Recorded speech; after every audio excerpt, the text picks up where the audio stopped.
Well, Mr. Mayor, members of the council, a resident of Little Canada came by the office, Andrew Henderson, and pointed out that in our city codes we had in section 1201 dealing with disorderly conduct, 1201.020 dealt with indecent exposure, and it read, any persons or persons who shall appear in any street or public place in said city in state of nudity or in dress not belonging to his or her sex or in any indecent or lewd dress or shall make any indecent exposure of his or her person or be guilty of any obscene or filthy act or of any lewd, indecent, immoral, or insulting conduct, language, or behavior, or shall exhibit, sell, or offer to sell any indecent or lewd book, picture, or other thing, or shall exhibit or perform any indecent, immoral, or lewd play or other representation, shall be guilty of a misdemeanor. And the concern specifically pointed out was the one about dress appropriate to the sex. We quickly researched it when Mr. Henderson was president. That ordinance was passed back in 1953. I would doubt that any citations have been issued in the last 20 or 30 years, if ever. Or if ever. And there is a state statute, and we attached it. Minnesota Statute 617.23 does cover indecent exposure. And so we told him we would put this on the agenda to correct that. It's our position that we do not need that section given there's a state statute to cover it. And so we just did a delete of that specific section. And so that is before you tonight. You know, as I think about that, look at that. Just about any Halloween you could have gone out and given them a whole bunch of misdemeanor tickets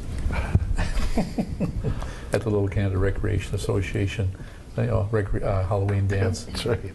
Or any other Halloween party. Right, yeah, or any other Halloween party. And what this is probably indicative of is that we have not gone through our municipal code in the time I've been here. We've addressed ordinances as they've come up. There's probably a number of ordinances. In fact, even in this one down below, 1201.040, trespass on private property is maybe a little bit unique that the city would have that when, again, there's civil and criminal trespass set forth in state statute as well. And I'm sure there's a number of other provisions in various sections of our codes that probably could use some attention to, and it's a matter of, they haven't been issues because we generally don't use them. There's some that need to be updated as we've been working on our nuisance ordinance for a couple of years trying to get that put into the right form. And again, it probably wouldn't hurt to have the city attorney's office go through our code and just see what other things could be stricken from the code because they just aren't applicable any longer. Yeah, I agree with you. I was looking, in front of this and behind this a little bit, and yeah, there's some things in there that could use a little cleanup. I would agree. So. And this ordinance was ordinance number 7, so it was the city's 7th ordinance ever adopted back in '53. I thought that was kind of cool. But I did email this to Mr. Henderson to let him know this was the proposed action. Yeah. I did not hear back from him on that email. Okay. So, but it's we don't need it. It doesn't. Right. It doesn't. I agree. Fit. Okay. So we're looking for a motion to approve the ordinance amending Chapter 1201. I'll make that motion. Okay, I'll second.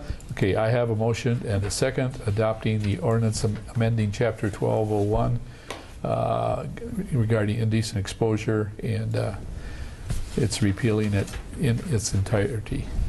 So I have a motion and a second. Any further discussion? All in favor say aye. Aye. Aye. All opposed, motion carries. Very good, thank you.